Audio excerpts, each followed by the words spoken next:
নমস্কার বন্ধুরা, Bengali recipe with প্রতিমা চ্যানেলে সবাইকে স্বাগত জানিয়ে শুরু করছি আজকের রেসিপি। আজকে আমি পাকা কাঁঠাল দিয়ে দুর্দান্ত টেস্টি ভাপা পিঠার রেসিপি তোমাদের সাথে শেয়ার করব। তার জন্যে আমি প্রায় এখানে 500 গ্রামের মতো কাঁঠালের কোয়া নিয়ে নিয়েছি। আর এই পিঠে বানানোর জন্যে কাঁঠালের কোয়াগুলোকে একটু নরম কাঁঠালের কোয়া হলেই কিন্তু বেশি ভালো লাগে খেতে। অনেক কাঁঠালের কোয়াগুলো শক্ত খাজা কাঁঠাল হয়, সেই খাজা কাঁঠাল দিয়ে কিন্তু পিঠেটা অতটা ভালো হয় না। যখনই নরম কাঁঠাল পাবে এই পিঠেটা অবশ্যই বানিয়ে খেয়ে দেখো, স্বাদ মুখে লেগে থাকবে। সবের প্রথম আমি ভেতর থেকে বীজ আর যে ওর একটা আঁতির অংশ থাকে সেইটা পরিষ্কার করে সব কাঁঠালগুলোর কোয়াগুলো বের করে নিচ্ছি। দেখো, সব বীজগুলো আলাদা করে নিয়েছি। এখন একটা কাঁচির সাহায্যে ছোট ছোট করে এগুলোকে কেটে নেব। হাত দিয়ে ছিঁড়লে কিন্তু গোটা গোটা লম্বা লম্বা হবে, এইভাবে ছোট ছোট কুচি কুচি হবে না। তাই হয় এটা বঁটিতে কাটবে কিংবা কাঁচি দিয়ে ছুরি দিয়ে কেটে ছোট করে নিতে হবে। এতে করে কিন্তু পিঠেটা খাওয়ার সময় বুঝতে পারবে যে কতটা ভালো লাগে। দেখো, সব কাঁঠালগুলো আমার কিন্তু ছোট ছোট করে কুচি করা হয়ে গেছে। এবার এই থালাটা থেকে আমি আবারও বাটির মধ্যে তুলে নিচ্ছি। আর নিয়ে নিচ্ছি 200 গ্রাম সুজি। সবটা দেব না, প্রথমে ম্যাক্সিমামটা দিলাম। দেওয়ার পর ভালো করে আগে এটা মেশাবো। মেশালে বুঝতে পারবো, তারপর বাকিটা অল্প অল্প করে দিয়ে দেবো। আমি এখানে 500 গ্রাম কাঁঠাল নিয়েছি আর 200 গ্রাম সুজি নিয়েছি। বেশ ভালো করে কিন্তু সুজি আর কাঁঠালটাকে মেশাবো। বন্ধুরা, যদি স্কিপ করে দেখো তাহলে কিন্তু কোনো জিনিস মেশানো মিস করে যেতে পারো।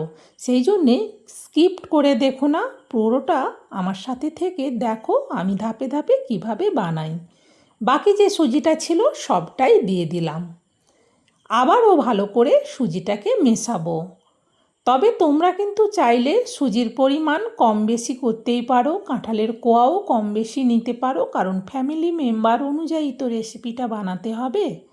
দেখো, বেশ ভালো করে মেশানো হয়ে গেছে। দিয়ে দিচ্ছি এবার পরিমাণ মতো লবণ, আর দেব অল্প একটুখানি বেকিং সোডা।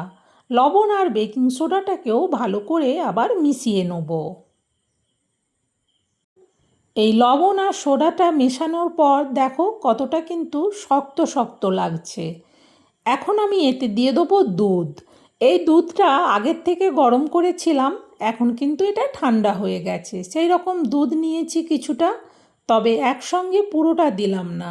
কিছুটা দেওয়ার পর ভালো করে আগে দুধটাকে মিশাবো। মেশানোর পর বুঝতে পারবো বাকি আর কতটা দুধ এতে দিতে হবে। তবে তোমরা যদি দুধ দিতে না চাও তাহলে জল দিতে পারো, তবে দুধ দিলে টেস্টটা একটু বেশিই ভালো হয়। দেখো, সুন্দরভাবে মেশানোর পর এতে আরও একটু দুধ লাগবে, সেই জন্যে আরও একটু দুধ এতে দিয়ে দিলাম। এখন এটা সাদা দেখতে লাগছে, সেই জন্যে একটু ফুড কালার দিচ্ছি। এই ফুড কালারটা কিন্তু অপশনাল, দিতেও পারো নাও দিতে পারো। টেস্টটা কিন্তু একই থাকবে, ফুড কালার দিলেও যা থাকবে, কালার না দিলেও তাই থাকবে। তবে ফুড কালারটা দিলে দেখতে একটু বেশি ভালো লাগে। এবার ভালো করে দুধের সাথে এই ফুড কালারটাকে মিশিয়ে পুরো ব্যাটারটাকে সুন্দরভাবে মেশাবো।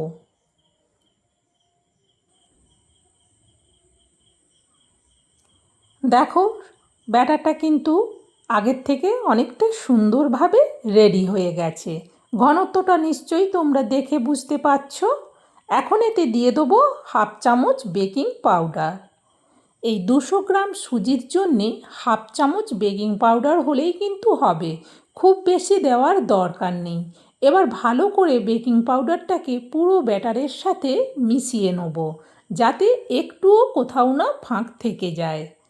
আর ব্যাটারটা যখন আমি চামচ দিয়ে ঘোরাবো, বেকিং পাউডার দেওয়ার পর একই দিকেই কিন্তু ঘোরাবো। এদিক ওদিক করে ঘোরালে তাহলে কিন্তু এর বুদবুদটা ভেঙে নষ্ট হয়ে যাবে। দেখো, সুন্দরভাবে ব্যাটারটা আমার রেডি হয়ে গেছে। এখন পিঠেগুলো তৈরি করার জন্যে আজকে আমি এই রকম সাইজের বাটি নিচ্ছি, 3 কোনা শেপের। আর আঙুলের মধ্যে অল্প একটু ঘি নিয়েছি, বাটিতে জাস্ট একটু লাগিয়ে দেবো। এটা লাগালে পিঠের সেন্টটা কিন্তু বেশ সুন্দর আসে। এটা না লাগালেও হবে।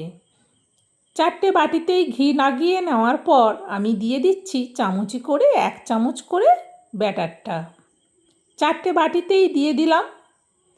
4টে বাটিতেই সমানভাবে দেওয়ার পর একটু বাটিগুলোকে ঝাঁকিয়ে নেবো। ঝাঁকিয়ে নিলে তাহলে কিন্তু সমানভাবে ব্যাটারটা চারিয়ে যাবে। এখন এই 4টে বাটি পুরো রেডি। এবার এই 4টে বাটিকে আমি ভাপাতে দেবো।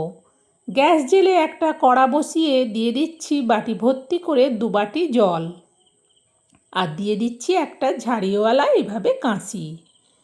এখন আমি এই কাঁচির মধ্যে 4টে বাটিকে একটা একটা করে বসিয়ে দেবো। বসিয়ে দিয়ে গ্যাসটা কিন্তু বাড়ানোই থাকবে। এটা এবার ঢেকে দিচ্ছি।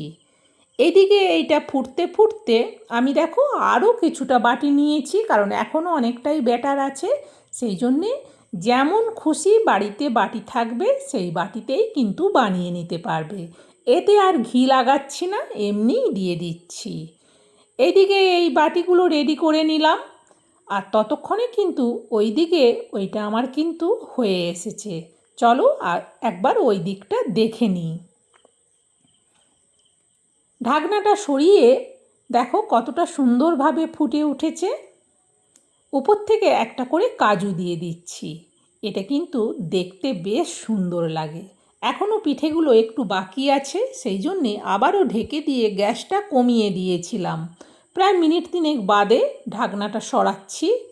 দেখে বোঝা যাচ্ছে হয়ে গেছে, তবুও একটু আমি ছুরি দিয়ে চেক করে দেখে নিলাম।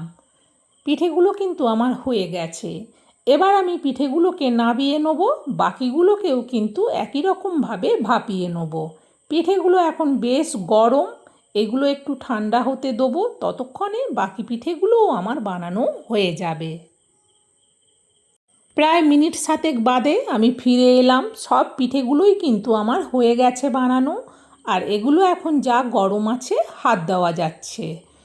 ছুরি দিয়ে জাস্ট একটু সাইডটা আমি ছাড়িয়ে নেব। এমনিই উঠে যাবে, তবুও যাতে একটুও না কোথাও জড়িয়ে থাকে, আটকে যায়, সেই জন্যে একটু ঘুরিয়ে নিতে হবে। এভাবে ঘুরিয়ে নেওয়ার পর হাতে চাপ দিলেই দেখো কতটা সুন্দরভাবে পিঠেগুলো ছেড়ে যাচ্ছে। আর যেমন বাটির ডিজাইন দেবে পিঠেগুলোও কিন্তু সেই রকম ডিজাইনেরই হবে। দেখো সুন্দরভাবে হয়ে গেছে, আর ভীষণ কিন্তু এটা নরম সফট হয়। আমি একটা অন্য প্লেটের মধ্যে পিঠেগুলোকে তুলে নিচ্ছি। এই 4টে পিঠে তো এই রকম ডিজাইনের, আর বাকি যে বাটিতে দিয়েছিলাম সেগুলোও দেখো সুন্দরভাবে হয়েছে। ওই যে বললাম এগুলো কিন্তু গোল, আর একটা বাটি দিয়েছিলাম একটু গভীর, সেটাও কিন্তু সুন্দরভাবে উঠে গেছে। বন্ধুরা সত্যিই বলছি, পাকা কাঁঠালের এই ভাপা পিঠে খেতে কিন্তু দুর্দান্ত লাগে। একবার বানিয়ে খেলে মনে হবে যেন আরও কয়েকবার বানিয়ে খাই। বন্ধুরা আমার এই পিঠে বানানোটা তোমাদের কেমন লাগলো সেটা কিন্তু কমেন্টে জানিও।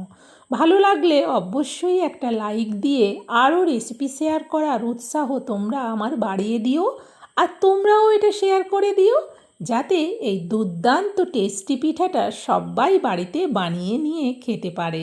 বন্ধুরা আজকের মতো রেসিপি শেষ। আবার অন্য দিন অন্য রেসিপি নিয়ে তোমাদের কাছে চলে আসবো। যারা এখনও পর্যন্ত আমার চ্যানেলটাকে সাপোর্ট করনি অবশ্যই তারা সাপোর্ট করে নিও। পরের রেসিপিতে আবার তোমাদের সাথে দেখা হবে। ততক্ষণ তোমরা সবাই ভালো থেকো, সুস্থ থেকো। আজকের মতো বিদায় নিচ্ছি। টাটা বন্ধুরা।